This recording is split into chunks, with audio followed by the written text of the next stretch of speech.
بسم اللہ الرحمن الرحیم۔ السلام علیکم جی، کیسے ہیں سب؟ ٹھیک ہے، امید کرتا ہوں آپ بالکل خیر خیریت سے ہوں گے۔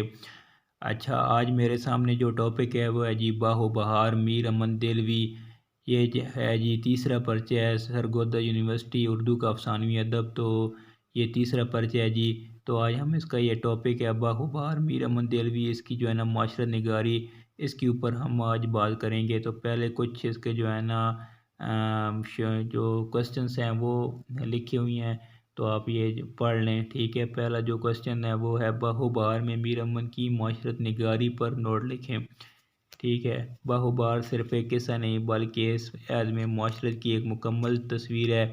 اس رائے کی روشنی میں باہو بہار میں پیش کیے جانے والی تہذیب و معاشرت کا حال لکھیے۔ تیسرا جو کوسچن ہے وہ ہے میر امن باہو بہار میں دلی کے معاشرے کی عکاسی کرنے میں کس حد تک کامیاب ہوئی ہیں، بحث کیجیے۔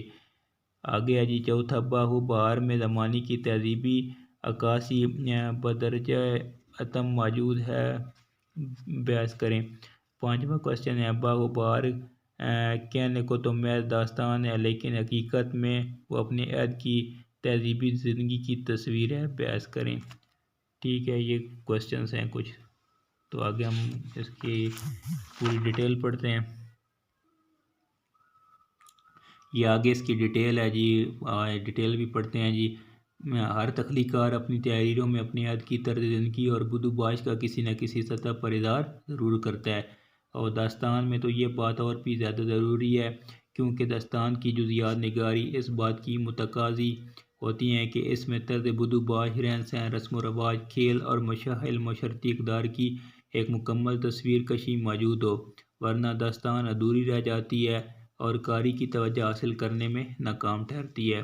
میر امن کے آباء و اجداد سال ہر سال سے سلطنت مغلیہ سے وابستہ رہے تھے، اور میر امن خود بھی دلی کی شاہی تہذیب کا رکن اور مائدین سلطنت مغلیہ کی تہذیب کے ہر پہلو سے واقف تھے۔ انہوں نے سلطنت مغلیہ کی آب و تاب اور درباریوں کی دھوم دھام اپنی آنکھوں سے دیکھی تھی، اس لیے انہوں نے باہو بہار میں اس کے واضح نقوش چھوڑے ہیں۔ آگے کہ ڈاکٹر سید عبداللہ رقم طراز ہیں، باہو بہار میں دلی کی تہذیب بول رہی ہے اور اس کی تصویریں گردش کر رہی ہیں۔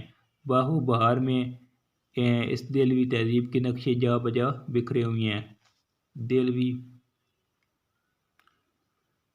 دہلوی تہذیب کے ان عناصر کو 5 نکات میں پیش کیا جا سکتا ہے۔ پہلا جو نکات ہے وہ محمد شاہی دور کے عیش و عشرت کی زندگی کا عکس ہے۔ دوسرا ہے عہد مغلیہ کے زوال کے نمونے ہیں۔ تیسرا ہے جی اسلامی تہذیبوں کے اتصال سے پیدا ہونے والی ثقافت ہے۔ چوتھا ہے جی ہندو مسلم کے اتصال سے پیدا ہونے والی ثقافت۔ پانچواں ہے جی ہندو مسلم کے اتصال سے پیدا ہونے والی ثقافت ہے، اور جو پانچواں ہے جی مچلاتی سازشوں اور شہری زندگی کے عیش پرستی کی تصویریں۔ یہ 5 پوائنٹس ہیں۔ آگے ہم اس کی ڈیٹیل پڑھتے ہیں جی۔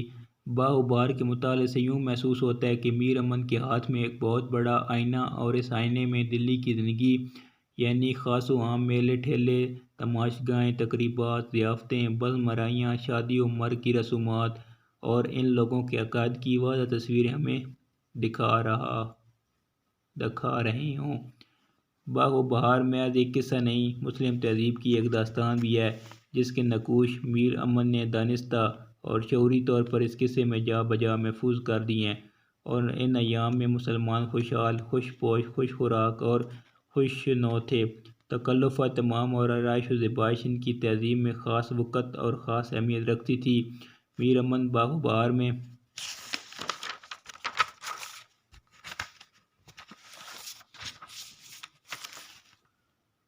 میر امن نے باہو بہار میں جتنے واقعات قلم بند کیے ہیں اور کرداروں کے ذریعے سے جو گفتگو کی ہے، ان پر ہر جگہ دلوی بدو باش اور تہذیب و تمدن کی گہری چھاپ لگی ہوئی ہے۔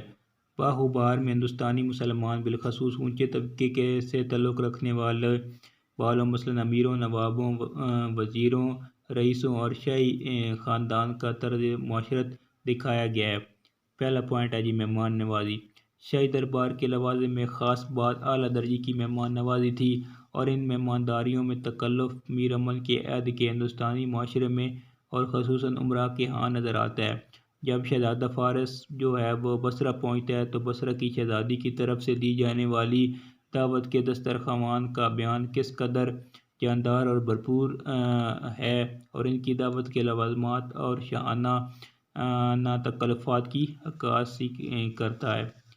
ٹھیک ہے، آگے ہے جی 4 مشکاب، ایک میں یخنی پلاؤ، دوسرے میں قورمہ، ایک رکاب زردی کی اور کئی طرح کے کلیے، 2 پیازا نرگسی بادامی روغنی جوش اور روٹیاں، کئی قسم کی باقرخانی، تنکی، شیر مال، گودی پراٹھے اور کباب، کفتے، تکے مرغ کا خانگینہ، حلیم، بریسا، سموسے، ورکی، کبولی، شیر برنج، ملائی حلوہ اور دہی کی کلفیاں۔ یہ شاہی تکلفات ہیں اور ان کھانوں سے وہی واقف ہو سکتا ہے جس نے مغل دربار اور شاہی ضیافتوں کے اہتمام کا قریبی و بخوبی جائزہ لیا ہو۔ اس قسم کی مہمانداریاں، ضیافتیں، تقریبات اور آرائش و اہتمام اس دور کی تہذیب کا ایک رنگ تھا۔ آگے جی بصرہ کی شہزادی کے محل کی جو کنیزوں اور خدمتگار عورتوں کے نام یوں گنواتے ہیں کہ یہ عورتیں دراصل مغل محلوں کی کنیزیں اور لونڈیاں نظر آتی ہیں، اور ان کنیزوں میں کشمیرنیاں، ازبکنیاں، حبشیاں، آوا بیکنیاں وغیرہ سب شامل تھیں۔ یہ کنیزیں محلوں کی آبرو تھیں اور ان کے علاوہ خدمت گزار مردوں کی پوری فوج وہاں رواں دواں نظر آتی ہے۔ ان میں دربان، روبے، میوڑے، چوبدار، عصا بردار، خوبے، خواجہ سرا اور بقادل، یہ سب نام مغلیہ عہد ہی کے ایجاد کردہ ہیں جن کو میر امن نے باہو بہار میں جگہ دی ہے۔ ڈاکٹر گیان چند جین رقم تراز ہیں کہ بصرہ کے نام سے میر امن نے دلی کی تہذیب کا کاغذ پر اتار کر رکھ دی ہے۔ آگے ہے جو پان ہے، جو مین پوائنٹ ہے اس کا۔ دلی کی معاشرت میں پان کو ایک خاص اہمیت حاصل ہے۔ مشروب و طعام کے ساتھ پان بھی ہر گھر اور ہر فرد بشر کی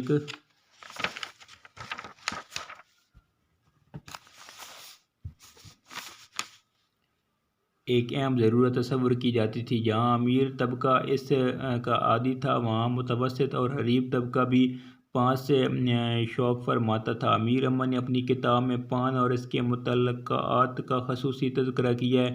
میر امن کی زبان میں پان اور اس کے متضاد کا تذکرہ سنیے۔ پھر پاندان چڑھاؤ میں گلکاریاں، سونے کی پکھراؤں میں بندھی ہوئی۔ یہ پان کے بارے میں کہا گیا۔ آگے ہے جی بناؤ سنگار۔ میر امن نے امراضادیوں اور شہزادیوں کے بناؤ سنگار کا بھی تذکرہ کیا ہے، جس سے دلی کی معاشرت کا یہ گوشہ بھی نمایاں ہو جاتا ہے۔ بناؤ سنگار کے لیے طرح طرح کے لباس اور زیورات ہوا کرتے تھے۔ میر امن نے بادشاہ آزاد بخت کے صاحبزادے کے لباس اور جو زیورات دکھائے ہیں وہ بھی ہندوستانی بالخصوص دلی کے امراء کے ہاں مروج ہیں۔ شاہی عہد کے امراء نے جو طرز زندگی اختیار کیا ہوا تھا اس کی پوری عکاسی باہو بہار میں کی گئی ہے۔ امراضادیاں بھی مردوں کی طرح حمام میں نہانے جاتی تھیں، بلکہ ایک تاریخی واقعہ بھی ہے کہ محمد شاہ رنگیلا خود اپنی ایک محبوبہ کے ساتھ ایک حمام میں نہانے گیا تھا، جہاں وہ دونوں ایک ہی جگہ ننگے نہائے، اس لیے کہ اس سے بادشاہ کے ہاں اولاد نہ تھی، اور مشہور تھا کہ اس خاص حمام میں نہانے سے مراد بر آتی ہے۔ آگے شراب نوشی۔ اس معاشرے میں لوگوں کو شراب نوشی سے خوب لگاؤ تھا، حتیٰ کہ ایسے لوگ بھی تھے جو مذہب سے بہت دلچسپی رکھتے تھے، مگر پھر بھی شراب پینا ان کے لیے کوئی بڑا فعل نہ تھا۔ میر امن نے شرفائے دہلی کے اندر انداز تکلم پر بھی روشنی ڈالی ہے۔ دلی کے شریفانہ لب و لہجے کے یہ انداز ہیں جو باہو بہار میں قدم قدم پر ہمیں متاثر کرتے ہیں۔ ایک اقتباس دیکھیے: خداوند آپ قدردان ہے، حاجت عرض کرنے کی نہیں، میں صاحب کی ملاقات کی آرزو میں یہاں تک آیا ہوں، الہی تارک اقبال چمکتا رہے۔ آگے ہے جی شادیاں اور رسومات۔ ہندوستان کے لوگوں کی شادیوں کے رسومات کا تذکرہ بھی باہو بہار میں کیا گیا ہے۔ ہندوستان میں لڑکی کی شادی پر اس کی سہیلیاں اور ہم جولیاں جس طرح بیٹھ کر کئی رات تک ڈھولکی بجاتی اور خوشی کی گیت گاتی رہتی تھی، اس کا شاندار نقشہ میر امن نے کھینچا ہے۔ میر امن نے دلی کے لوگوں کی توم پرستی، عقائد، انداز فکر، طرز عمل اور خیالات و احساسات کی بھی عمدہ تصویر کشی کی ہے۔ آگے جی امام زامن، مسلمانوں کے عزیز و اقارب کو پردے رخصت کرتے وقت ان کے بازو پر امام زامن باندھا جاتا تھا تاکہ وہ بخیر و عافیت رہیں اور اسے کوئی مصیبت پیش نہ آئے۔ میر امن نے اپنی کتاب باہ و بہار میں اس کا تذکرہ کیا ہے۔ پہلے درویش کی بہن اسے تجارت پر رخصت کرتی ہے۔ رخصتی کا منظر دیکھیے۔ پہلا درویش کہتا ہے، امام زامن کا روپیہ میرے بازو پر باندھا، دلی کا ٹیکہ ماتھے پر لگا کر آنسو پی کر بولی، سدھا رہو، تمہیں خدا کو سونپا۔ آگے جی عورت کی اہمیت۔ دلوی معاشرے میں عورت کو بڑی اہمیت دی جاتی تھی اور عورت زندگی کا سہارا بن گئی۔ شہزادے عاشق مزاج ہوا کرتے تھے اور عورتوں پر جان چھڑکتے تھے۔ میر امن نے باہ و بہار میں جتنے واقعات قلم بند کیے ہیں اور کرداروں کے ذریعے سے جو گفتگو نظر آئی ہے، ان پر ہر جگہ دلوی بدوباش اور تہذیب و تمدن کی گہری چھاپ لگی ہوئی ہے۔ پروفیسر حمید احمد رقم طراز ہیں کہ قصہ چار درویش ہماری قومی معاشرت کے دور کا جیتا جاگتا مرکب بن گیا ہے۔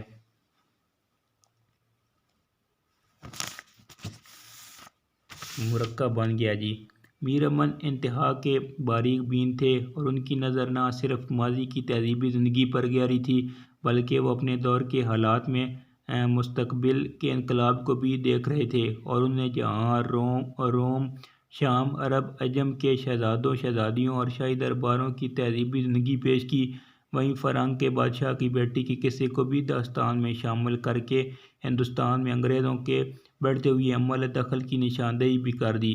ڈاکٹر سہیل بخاری اپنی کتاب باہ و بہار پر ایک نظر میں لکھتے ہیں کہ میر امن نے اس میں ہماری معاشرت کے مختلف پہلوؤں کی اتنی کامیاب عکاسی کی ہے کہ شاید اس کے بعد مجموعی طور پر باہ و بہار دلی کی تہذیب کا ایک ایسا نمونہ مل سکے جس میں دلی کے لوگ، دلی کی محفلیں، دلی کے شب و روز سانسیں لیتے ہوئے محسوس ہوتے ہیں۔ میر امن نے نہ صرف اپنے دور کے دلی بلکہ ماضی کی دلی کو بھی زندہ کر دیا، اور ان زندہ نادر نمونوں کو پیش کر کے میر امن نے نہ صرف خود کو ہمیشہ کے لیے زندہ کر دیا بلکہ باہ و بہار کو ایک زندہ داستان بنا دیا۔